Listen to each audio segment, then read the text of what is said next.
talk to us about Tyrese going down in that game 7. He comes out on fire. It seems like you guys have all the momentum, all the pressures on the home team. It looks like it's going to go well, and then you go from that to just what I imagine is utter devastation, and both teams are shocked. The building seems shocked. You guys are up by 1 at halftime. But what's going through your mind when you're standing over him on the court in that moment? And now 2 weeks or so removed, what is his mentality moving forward? Well, you guys have probably seen some of his comments, and I don't know that he's been on television interviews yet, but it's all very upbeat. I mean, this guy he's just one in I don't know how many, in the NFL, Chris. I mean, I don't know. Every once in a while, you find a guy. You probably had a lot of these qualities yourself, where regardless of the difficulty of the situation, there was going to be a positivity. There was going to be an upbeat projection of I'm going to get through this, and it's going to be okay. And he's just one of those guys. Now in that moment, it's so difficult. I mean, you guys can imagine, what it might be like. That series was, that's a tough series, and you got to give Oklahoma a lot of credit. I mean, they were favored in every game of that series, and that's real pressure.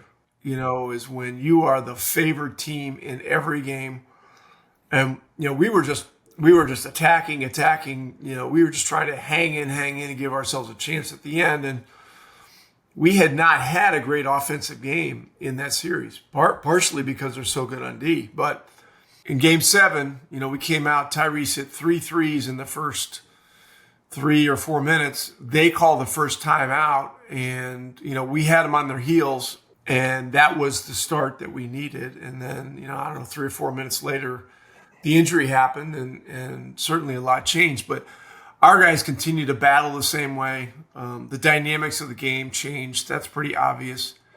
But, Nembhard hit a 3. Toward the end of the half to give us a 1-point lead going into halftime, and then it's 24 minutes, and so we came out and they hit us with a tough third quarter, got some separation, and we were just unable to get back into it at the level that we needed to. So, very disappointing. I mean, I think that's obvious, but.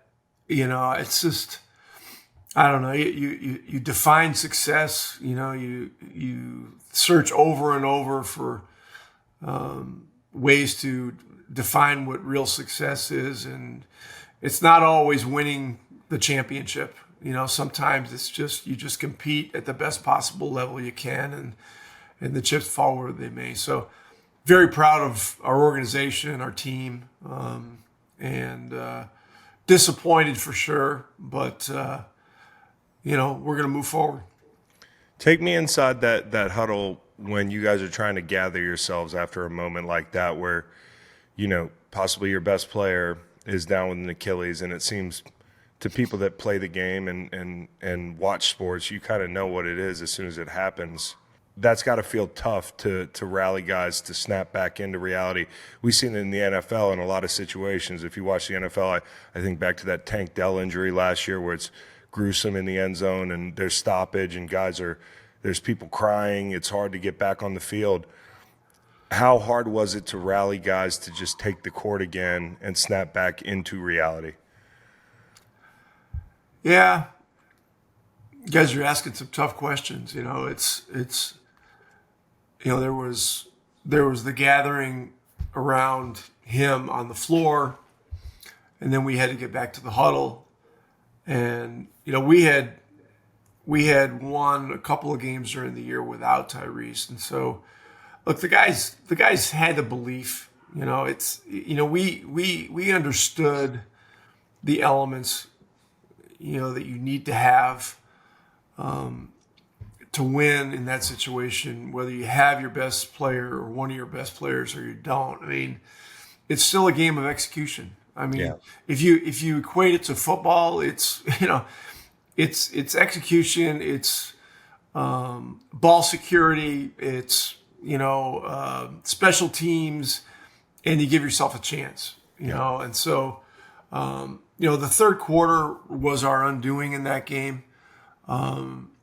But we the third quarter started and we had a different starting lineup out there, and really one, I don't know if we even had used the entire year. I had Matherin at 2, Neesmith at 3, Nemhard at 1.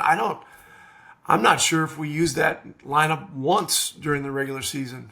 Certainly, I don't think we used it as a starting lineup. So there are just some elements that come on you fast. You adjust as best you can, and you just got to keep moving.